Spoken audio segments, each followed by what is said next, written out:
নমস্কাৰ বাইদেউসকল এমটেক অসমলৈ আপোনালোকক স্বাগতম জনাইছোঁ। বাইদেউসকল আজিৰ ভিডিঅ'টো আপোনালোকৰ কাৰণে অত্যন্ত ইম্পৰ্টেণ্ট আৰু গুৰুত্বপূৰ্ণ। বাইদেউসকল বহুদিনৰ পিছত অংগনবাদীৰ কৰ্মী আৰু সহায়িকাৰ কাৰণে ইতিমধ্যে নতুনকৈ বিজ্ঞাপন প্ৰকাশ কৰা হৈছে। 10টা পোষ্ট ওলাইছে অংগনবাদী কৰ্মী আৰু সহায়িকাৰ কাৰণে। চখত এই পোষ্ট ওলাইছে, কেনেকৈ আপোনালোকে এপ্লাই কৰিব লাগিব, এপ্লাই কাৰণে গোটেই প্ৰচিজাৰটো কি হ'ব মই ধুনীয়াকৈ আপোনালোকৰ লগত আলোচনা কৰিম। গতিকে আপোনালোকে ভিডিঅ'টো শেষলৈকে সম্পূৰ্ণকৈ চাব, ঠিক আছে। সো বাইদেউসকল ইয়াত আপোনালোকে চাব পাৰে anganwadi recruitment 2024 10 anganwadi worker and helper post. 10টা অংগনবাদী কৰ্মী আৰু সহায়িকাৰ পোষ্ট ওলাইছে। ক'ত ওলাইছে আপোনালোকে চাব পাৰে। ইয়াত আপোনালোকে চাব পাৰে office of the child development project officer CDPO Itakhuli Tinsukia released an employment notification for the recruitment of 10 anganwadi worker and anganwadi helper ছয়কে vacancy in various anganwadi centres interested and eligible candidates may apply. ইয়াত আপোনালোকে গম পাইছে তিনিচুকীয়াৰ ইটাকুলিত সেই 10টা পোষ্ট ওলাইছে অংগনবাদী ৰিক্ৰুটমেণ্ট। আৰু সেই 10টা পোষ্টত ইতিমধ্যে আপোনালোকে গম পাইছে যে ৱৰ্কাৰৰ কাৰণে এটা পোষ্ট হয় আৰু হেল্পাৰৰ কাৰণে আপোনালোকৰ 9টা পোষ্ট আছে। চ' ইয়াৰ কাৰণে আপোনালোকৰ এডুকেশ্যনেল কোৱালিফিকেশ্যনটো কি হ'ব ইয়াত লিখা আছে already. Educational qualification candidates must have passed higher secondary অৰ্থাৎ class 12 if HS pass candidates not available in a particular area then HSLC or HM pass candidates will also' be considered as eligible. মানে ইয়াত কৈছে অংগনবাদী কৰ্মীৰ যিটো post আছে অৰ্থাৎ ৱৰ্কাৰৰ পোষ্টৰ কাৰণে এডুকেশ্যনেল কোৱালিফিকেশ্যন আপোনালোকৰ HS পাছ হ'ব লাগিব অৰ্থাৎ হায়াৰ ছেকেণ্ডাৰী পাছ হ'ব লাগিব। আৰু ইন কেছ যদি সেই পাৰ্টিকুলাৰ এৰিয়াত higher secondary pass candidate available নাথাকে তেতিয়াহ'লে মেট্ৰিক পাছ কেণ্ডিডেটো এপ্লাই কাৰণে এলিজিবল হ'ব। মেট্ৰিক পাছ কেণ্ডিডেটো এপ্লাই কৰিব পাৰিব, ঠিক আছে। আৰু ইয়াত লিখা হৈছে ৰেমুনাৰেশ্যন অৰ্থাৎ কৰ্মীৰ পোষ্টৰ কাৰণে অৰ্থাৎ হেল্পাৰৰ পোষ্টৰ কাৰণে চেলাৰি কিমান হ'ব 4500 পাৰ মান্থ। কৰ্মীৰ পোষ্টৰ কাৰণে হেল্পাৰৰ পোষ্টৰ কাৰণে দৰমহা দিয়া হ'ব। 2 নম্বৰ হৈছে অংগনবাদী হেল্পাৰৰ কাৰণে আপোনালোকৰ টোটেল নম্বৰ পোষ্ট 9টা হয়। এডুকেশ্যনেল কোৱালিফিকেশ্যন হেল্পাৰৰ কাৰণে আপোনালোকৰ HSLC পাছ হ'ব লাগিব অৰ্থাৎ মেট্ৰিক পাছ হ'ব লাগিব। আৰু ইন কেছ যদি সেই পাৰ্টিকুলাৰ এৰিয়াত মেট্ৰিক পাছ কেণ্ডিডেট এভেইলেবল নাথাকে তেতিয়াহ'লে ক্লাছ 9 পাছ হ'লেও এপ্লাই কৰিব পাৰিব। লিখা আছে পাৰ্টিকুলাৰ এৰিয়াত then class 9 pass candidates also' be considered as eligible. যদি এভেইলেবল নাথাকে তেতিয়াহ'লে কৰিব পাৰিব, ঠিক আছে। দেন আপোনালোকৰ লিখা আছে আদাৰ ক্ৰাইটেৰিয়া ফৰ অংগনবাদী ৰিক্ৰুটমেণ্ট। আদাৰ কি কি ক্ৰাইটেৰিয়া লাগিব এজ লিমিট দিয়া আছে। এজ লিমিট আপোনাৰ 18 বছৰৰ পৰা 44 বছৰৰ ভিতৰত হ'ব লাগিব। 18 ইয়াৰ্ছৰ পৰা 44 ইয়াৰ্ছৰ ভিতৰত হ'ব লাগিব অন 1 জানুৱাৰী 2024।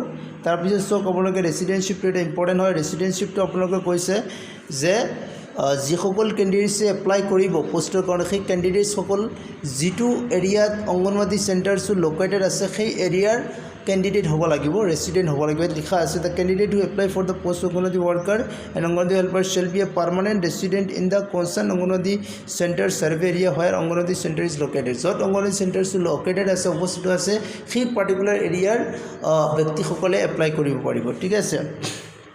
তাৰপিছত চাওক আপোনালোকে the residential proof of the candidate for the post Anganwadi worker and Anganwadi helper must be issued by the Gaubura or ward member or the president of the Gau Panchayat. সেই যে আপোনালোক সেই particular area resident হয় সেই প্ৰমাণপত্ৰটো দিব পাৰিব, গাঁওবুঢ়াই দিব লাগিব অথবা আপোনালোকে ৱাৰ্ড মেম্বাৰৰ পৰা ল'ব পাৰে অথবা আপোনালোকে প্ৰেচিডেণ্ট অফ দ্য গাঁও পঞ্চায়তৰ পৰা আপোনালোকে সেই প্ৰমাণপত্ৰটো আপোনালোকে ল'ব পাৰিব, ঠিক আছে। তাৰপিছত চাওক আপোনালোকে how to apply for the recruitment. Apply আপোনালোকে কেনেকুৱা কৰিব, ক'ৰ পৰা আপোনালোকে এপ্লিকেশ্যন ফৰ্ম পাব। The prescribed application form will be available in the office of the child development project officer Itakhuli Tinsukia between 11 AM to 3 PM। আপোনালোকে এপ্লিকেশ্যন ফৰ্মটো সংগ্ৰহ কৰিব লাগিব চাইল্ড ডেভেলপমেণ্ট প্ৰজেক্ট অফিচ যিটো আছে ইটাকুলি তিনিচুকীয়া সেই অফিচৰ পৰা আপোনালোকে এপ্লিকেশ্যন ফৰ্মটো সংগ্ৰহ কৰিব লাগিব। আৰু 11 বজাৰ পৰা 3 বজালৈকে সেই এপ্লিকেশ্যন ফৰ্ম উপলব্ধ হ'ব আৰু তাৰ পৰা আপোনালোকে সেই এপ্লিকেশ্যন ফৰ্মটো সংগ্ৰহ কৰিব লাগিব, ঠিক আছে। The filled up application form will be received in the office of the Child Development Project Officer, Itakuli Tinisukia, in all working days till 29th February 2024. আর আপোনালোকে সেই এপ্লিকেশ্যন ফৰ্মৰ ছাবমিটৰ লাষ্ট ডেট হৈছে 29 তাৰিখৰ ভিতৰত আপোনালোকে ফৰ্মটো ছাবমিট কৰিব লাগিব। Documents to be submit with the application form. Application ফৰ্মৰ লগত আপোনালোকে ল'ব এপ্লিকেশ্যন ফৰ্মটো সংগ্ৰহ কৰি ধুনীয়াকৈ আপোনালোকে এইটো ফিল আপ কৰি দিব আৰু ফিল আপ কৰাৰ পিছত এপ্লিকেশ্যন ফৰ্মটো ছাবমিট কৰোঁতে আৰু কি আদাৰ ডকুমেণ্টছ লাগিব সেইখিনি মই আপোনালোকক কৈ দিছোঁ। সো আদাৰ ডকুমেণ্টছত মেইনলিটো কথাটো হ'ল আদাৰ যিমান ডকুমেণ্টছ সকলো ডকুমেণ্টছ আপোনালোকে সেলফ এটাচ কৰিব লাগিব। তাৰপিছত ডকুমেণ্টছকেইটা মই কৈ দিছোঁ। 1 নম্বৰ হৈছে recent passport size photograph 2 copies, নতুনকৈ আপোনালোকে বনোৱা 2খন পাছপোৰ্ট সাইজ ফটোগ্ৰাফ লাগিব। এইচ প্ৰুফ আপোনালোকে দিব লাগিব। এইচ প্ৰুফ আপোনালোকে বাৰ্থ চাৰ্টিফিকেট দিব পাৰে। এডুকেশ্যনেল কোৱালিফিকেশ্যন চাৰ্টিফিকেশ্যন মাৰ্কশ্বিট সেইখিনি আপোনালোকে দিব লাগিব। শিক্ষাগত অৰ্হতাৰ যিখিনি নথি আছে সেইখিনি আপোনালোকে দিব লাগিব। এড্ৰেছ প্ৰুফ আপোনালোকে দিব লাগিব। কাষ্ট চাৰ্টিফিকেট যদি আপোনালোকৰ আছে দিব। ডিজেবিলিটি চাৰ্টিফিকেট ইফ এপ্লিকেবল আৰু এক্সপিৰিয়েঞ্চ চাৰ্টিফিকেট ইফ এপ্লিকেবল যদি আছে তেতিয়াহ'লে দিব। চ' এইখিনি হৈছে আপোনাৰ আদাৰ ডকুমেণ্টছ এপ্লিকেশ্যন ফৰ্মৰ লগত এই ডকুমেণ্টছখিনি আপোনালোকে গাঁঠি দিব লাগিব, ঠিক আছে। তাৰপিছত চাওক আপোনালোকে এপ্লিকেশ্যন ফৰ্মৰ আপোনালোকৰ ছাবমিটৰ লাষ্ট ডেট হৈছে 29 তাৰিখৰ ভিতৰত আপোনালোকে দিব লাগিব, ঠিক আছে। তাৰপিছত মই কৈ দিছোঁ আপোনালোকৰ চিলেকশ্যন প্ৰচেছটো কি হ'ব। চিলেকশ্যন প্ৰচেছটো পিউৰলি আপোনালোকৰ ইণ্টাৰভিউ হ'ব, কিন্তু পিউৰলি আপোনালোকৰ HSLC আৰু HSC মাৰ্কছৰ ওপৰত ডিপেণ্ড কৰিবলৈ ভিত্তিত আপোনালোকৰ চিলেকশ্যনটো হ'ব। যিসকল কেণ্ডিডেটছৰ হায়াৰ ছেকেণ্ডেৰী আৰু মেট্ৰিকৰ মাৰ্কছ বেছি হ'ব সেইসকলকে চিলেক্ট কৰা হ'ব বুলি ইয়াত কৈছে। ইয়াত আপোনালোকে চাব পাৰে,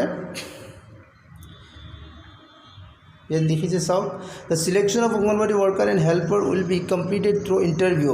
Candidates are suggested to keep in touch and check official notice board regularly as the list of valid applicants and date of interview will be displayed on the office notice board only. Final selection of the candidates will be based on the marks of HS and HSC HM examinations. So ইয়াত কোৱা হৈছে যে যিসকল কেণ্ডিডেটছক শ্বৰ্টলিষ্টেড কৰা হ'ব সেই শ্বৰ্টলিষ্টেড কেণ্ডিডেটছসকল only শ্বৰ্টলিষ্টেড কেণ্ডিডেটছসকলৰ নটিফিকেশ্যনটো only আপোনালোকৰ directorate of child ডেভেলপমেণ্টৰ যিটো অফিচ আছে সেই অফিচতে অনলি এভেইলেবল হ'ব। গতিকে আপোনালোকে ইন টাচত থাকিবলৈ কোৱা হৈছে, সেই অফিচৰ লগত আপোনালোকে ইন টাচত থাকিবলৈ কোৱা হৈছে।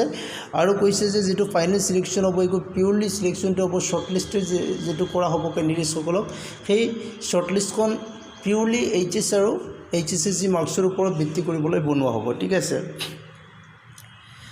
চ' বাইদেউসকল এইটো এটা আপোনালোকৰ কাৰণে এটা নটিফিকেশ্যন আছিলে, বহুত দিনৰ পিছত জবৰ এটা নটিফিকেশ্যন মোৰ ওচৰত আহিছিলে। তো জেনুইন ৰিচোৰ্চৰ পৰা মই নটিফিকেশ্যনটো পাইছোঁ। মই ভাবিলোঁ আপোনালোকৰ লগত নটিফিকেশ্যনটো শ্বেয়াৰ কৰি দিওঁ যে যিসকল কেণ্ডিডেটছ আপোনালোক এপ্লিকেবল হয় আপোনালোকে নিশ্চয় এপ্লাই কৰিব আৰু আপোনালোকৰ দিন শুভ হওক। জয় অসম।